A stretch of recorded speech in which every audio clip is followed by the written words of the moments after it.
3 تا ضربه آرنج رو به همراه نقاط حساس مناسبش بهت آموزش میدم که اگر این ضربه ها رو به اون نقطه ها بزنی برای هر مهاجمی کارسازه و با هر جثه‌ای که باشه، با هر قدرتی که باشه، باعث درد زیاد و حتی زمین گیر شدنش، یا اگر ضربه رو به یک سری نقطه ها حتی بزنی میتونه باعث مرگ هم بشه. با من همراه باش. درود و ارادت. محمد امین جوکار هستم، مربی رزمی و دفاع شخصی. ممنون میشم که با لایک کردن این ویدیو از ما حمایت کنید تا ویدیوهای ارزشمند بیشتری براتون بسازیم. بریم سراغ آموزش. خب ضربه اول ضربه آرنج به صورت نیزه‌ای هست. اول باید به این موضوع توجه کنید که ضربه های آرنج برای زمانی هست که ما تو فاصله نزدیکیم، از یک دست کمتر. بیشتر از یک دست باید خودمون رو بکشیم جلو. حالا باز تا یک دست باشه میشه با سرعت جبرانش کرد، اما اگر از فاصله بیشتری باشه مهاجم میفهمه و دفاع میکنه. خب پس برای فاصله نزدیک است و اگر دست هاتون بالا باشه و یکی پاهاتون جلو یکی پاهاتون عقب و فاصله بین پاهاتون به اندازه عرض شونه باشه، استقرار بهتری دارید و میتونید ضربه ها رو بهتر اجرا کنید. با هر دستی که میخواید بزنید پای موافقش رو توی گارد بذارید عقب، ضربه سنگین‌تر و بهتر میشه. ولی حالا اگر نتونستید پاهاتون رو جلو عقب بذارید، در کنار هم بذارید ولی به اندازه عرض شونه‌تون پاهاتون باز باشه. خب بریم برای ضربه اول. ضربه اول به صورت نیزه‌ای هست به این شکل. خب توجه کنید که چجوری باید اجراش کنیم. دستمون رو از ناحیه آرنج جمع می‌کنیم تا شکل آرنجمون به صورت تیز در بیاد و از نوک آرنج استفاده کنیم برای ضربه زدن تا تخریب ضربه بره بالا. حالا ضربه رو باید چجوری اجرا بکنیم؟ باید یکم شونه رو بیارید بالا و بعد دست رو به این شکل، ببینید یک هلال میشه، بیارید بالا توی مسیری که میخواید بهش ضربه بزنید به این شکل. حالا وقتی اومد اینجا با سرشونه و کتف و پیچش بالاتنه و حتی کمی پیچش لگن ضربه رو اجرا میکنیم به این شکل. این ضربه رو اگر به جناق سینه بزنید درد خیلی زیادی داره و اگر ضربه رو سنگین بزنید میتونه باعث خورد شدن جناق بشه که مهاجم رو کاملا زمین گیر میکنه. اگر ضربه رو با یکم نشست به دیاف بزنید میتونه باعث زمین گیر شدن مهاجم بشه، حالش رو خراب میکنه، ولی بعد از چند ساعت دوباره حالش خوب میشه. احتمال اینکه اتفاق خیلی بدی براش بیفته خیلی کمه. و اگر این ضربه رو به سیبک گلو بزنید باعث مرگ میتونه بشه. این رو بهتون میگم که انجامش ندید. هیچ وقت به سیبک گلو ضربه هایی با قسمت آرنج نزنید یا با قسمت مشت نزنید. اگر هم خواستید بزنید با نرمی بین انگشت ها به این شکل. خب پس به این نقطه ها میتونید ضربه بزنید. به قسمتی که سینه به سرشونه متصل میشه، این قسمت بالای سینه، جایی که شبکه بازویی هم هست، میتونید به این شکل ضربه بزنید. وقتی مهاجم روبروی شما باشه کامل میتونید این ضربه رو بشونید. بسیار دردناک. خب توی اجراها اگر دستتون بالا باشه خیلی اجرا کردنتون سریع‌تره. توی درگیری همیشه سعی کنید دستتون رو بالا نگه دارید به هر دلیلی. الان من دارم همینجوری صحبت میکنم دستم بالاست، شما به همین صورت دستتون بالا باشه و صحبت کنید، یا حالا برای درست کردن موهاتون و ریشتون و لباستون بالا باشه تا از اینجا بتونید سریع ضربه بزنید. خب حالا این ضربه میتونه با هل دادن هم باشه. ضربه رو که میزنید به این شکل با شوک، ببینید به این شکل میاریم بالا و با شوک اجرا میکنیم، با پیچش بالاتنه و یه شوک دادن. حالا این رو میتونیم با هل دادن هم اجرا بکنیم. وقتی ضربه اصابت کرد یه هل هم بدی، باعث میشه که کلا مهاجم کنده بشه و حرکت کنه. خب این ضربه اولمون بود و نقاط اساس مناسبش هم بهتون گفتم. ضربه دوم آرنج به این شکله که دستمون بالاست به این شکل. حالا اگر پایینم باشه باید بیارید توی این حالت. حالا یا کف دستتون یا پشت دستتون رو باید دستتون رو بچرخونید بیارید به سمت سینه مخالف این دست، میشه این سمت. حالا همین رو باید، حالا این ضربه میتونه از بالا یکم باشه، یعنی یکم شیب داشته باشه، از بالا میتونه از بغل باشه، میتونه از پایین هم باشه، یعنی توی 3 زاویه شما میتونید اجراش بکنید مناسب با نیازتون. خب حالا بریم سراغ ریزکاری‌های اجراش. خب باید دستتون جمع بشه که باز با همون تیزی آرنجمون ضربه بزنیم با این قسمت. ببینید اگر خواستیم از بغل ضربه بزنیم دستمون از بغل میاد در راستای همون زاویه که میخوایم ضربه بزنیم. ببینید به این شکل میاد بالا دست و حالا با شوک سرشونه، با شوک کتفمون و پیچش بالا تنمون ضربه رو وارد میکنیم. به این شکل. ببینید کف دستمو این بار وارونه میگیرم، هیچ فرقی نداره.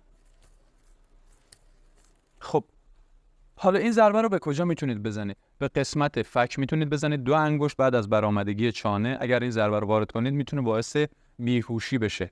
میتونید به شریان ثبات 2 انگشت زیر انحنای آخر فک ضربه رو وارد کنید. یک شوک خیلی سنگینی به مهاجم وارد میکنه و میتونه زمینگیرش بکنه. به سینه میتونید وارد کنید. اگر یکمی ضربه رو از بالا ببینید شیب بدید و بزنید، میتونید به قسمت ترقوه هم بزنید. برای اینکه بخواید از بالا ضربه بزنید باید آرنجتون رو از بغل بیشتر ببرید بالا، میارید بالا و از همینجا باز با همون شوک سرشونه و پیچش بدن ضربه رو اجرا میکنید. ببینید به این شکل ضربه رو اجرا میکنید. اگر هم پایین‌تر خواستید بزنید دستتون رو باز میارید توی همون زاویه که میخواید ضربه بزنید و ضربه رو اجرا میکنید.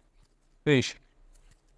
خب این چرخش بدن خیلی مهمه، اون شوکه خیلی مهمه، حتما بهش توجه کنید. اگر توی سمتی باشید که بتونید به بازو ضربه بزنید، جایی که سرشونه به بازو متصل میشه، این قسمت هم بسیار حساس، ضربه بزنید میتونه دست مهاجم رو از کار بندازه. حالا بقیه جاهای صورت هم اگر این ضربه رو بزنید، مثلا روی بغلای صورت هم بزنید، عصب سه هست، بسیار دردناکه.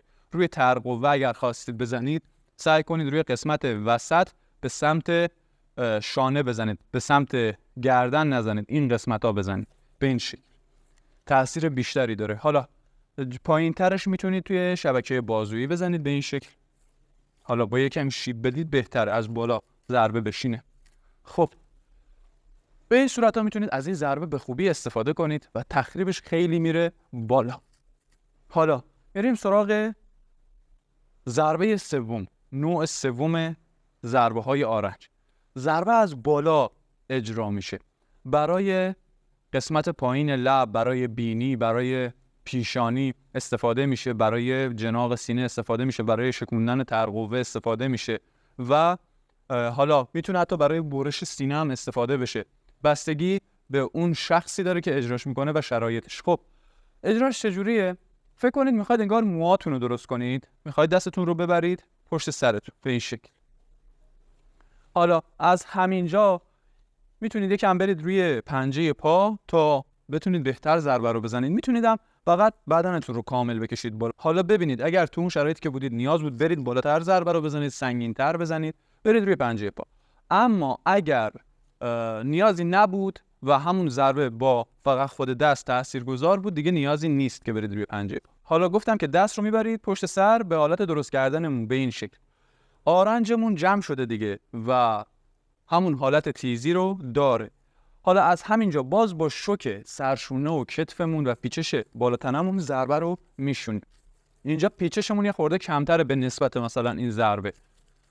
اینجا فقط میخوایم از بالا بشونیم، از بالا میشونیم. اینجا از بالا میتونیم بشونیم توی پایین لب، توی بینی، توی صورت، توی جناق سینه، 2 الی 3 انگشت پایینتر از گودی گلو. اگر ضربه بشینه داغون میکنه، میتونید هدف بگیرید هم چانه و هم این نقطه بزنید که اینجا که خورد اصابت کرد بعد بره بشینه توی سینه به این شکل. ببینید خب این هم نقاط حساس مناسب برای این ضربه بود. توی ترقوه هم اگر خواستید بزنید باز تو همون قسمت انتهایی ترقوه بزنید. اینجا توی شبکه بازویی میتونید بزنید، توی سر سرشونه میتونید بزنید، بسیار دردناکه. برای سینه میتونید بزنید، با نشست میتونید بزنید که بهتر بشینه توی سینه به این شکل. حالا یه چند تاشو اجرا میکنیم روی میت که به خوبی ببینید و تأثیرش رو متوجه بشید. فقط به این نکته توجه بکنید که با هر دو تا دستتون تمرین بکنید. من برای اینکه آموزش طولانی نشه با هر دو تا دستم اجرا نکردم و زمانی که یکی از دستاتون داره اجرا میکنه، اون دست من وقتی بالا بود همونجا نگهش داشتم. شما هم باید دستتون بالا بمونه، پایین نباشه. اگرم پایین بود حتی بیاریدش بالا. وقتی دارید اجرا میکنید این دستتون باید بالا باشه تا حالا اگر ضربه چیزی اومد بتونه از سر صورتتون محافظت کنه. چه حالا با این دستتون میزدید چه با این دست بخواید بزنید باز به همین شکله. با چرخش پا میبینید که حتی میتونید بزنید. حالا با چرخش بالاتنه هم فقط بزنید قدرت تخریبش عالی. ما از چرخش پا هم توی رزمی استفاده میکنیم برای محکم‌تر شدن ضربه، ولی برای دفاع شخصی همین کافی. خب اول ضربه سوزنی ببینید. این ضربه الان بسیار آرومه برای اینکه دوستم آسیب نبینه. اگر سنگین‌تر بزنیم میتونه تخریب خیلی بالاتری داشته باشه. حالا این میتونه جناق سینه باشه. ببینید به این شکل. حالا میتونیم ضربه از بغل رو به خوبی سنگین بزنیم. فرض کنید الان من مثلا میخوام بزنم حالا توی قسمت مثلا ترقوه، ببینید بسیار سنگین و تخریبگره ضربه های آرک. همین رو باز میتونم سوزنی بزنم. اگر بخوام فک رو بزنم، مثلا حالا میخوام از بغل ضربه بزنم، ببینید چقدر سنگینه. ببینید من حالا پیچش کامل ندارم و سنگینم اجراهاش نمیکنم. و نوع سوم که ضربه از بالا بود، میذاریم روی سرشونه، مثلا اینجا. ببینید به این شکل. گفتم که دست میره بالا و میزنیم. پا هم که گفتم پای موافق اون دست اگر عقب باشه ضربه سنگین تر میشه. اگر پا کنار هم باشن یه خورده قدرت ضربتون به خاطر اینکه استایل بدنیتون جوری هست که نمیتونید خوب بچرخید و محکم بایستید، یه خورده میاد پایین، اما بازم کارساز. خب بریم. ببینید به این شکل. خب من خیلی نرم اجرا کردم. شما خواستید اجرا بکنید، حالا هم به صورت سایه زنی میتونید اجرا بکنید، هم روی کیسه سنگین اجرا بکنید. اگر داشتید میتونید با یار تمرینیتون اجرا بکنید. برای نتیجه گیری بهتر میتونید نقاط حساسی که گفتم رو در راستای قد خودتون روی کیسه بوکس بکشید که به همون نقطه ها ضربه بزنید تا دستتون یاد بگیره مسیر رو و بتونید عالی اجرا کنید. توجه کنید که این ضربه ها رو فقط در زمان دفاع از خودتون استفاده کنید، وگرنه اگر توی شرایط دیگه استفاده کنید، چون تخریب بالایی دارن و شما نتونید اثبات کنید که برای دفاع استفاده شده، شما مجرم محسوب میشید و هم حبس داره و هم دیه. اگر این محتوا برات مفید بود، ممنون میشم که با لایک و نظر دادن از محتوای ما حمایت کنید و چنلمون رو سابسکرایب کنید تا محتواهای ارزشمند بعدی ما رو از دست ندید. جاوید باشید.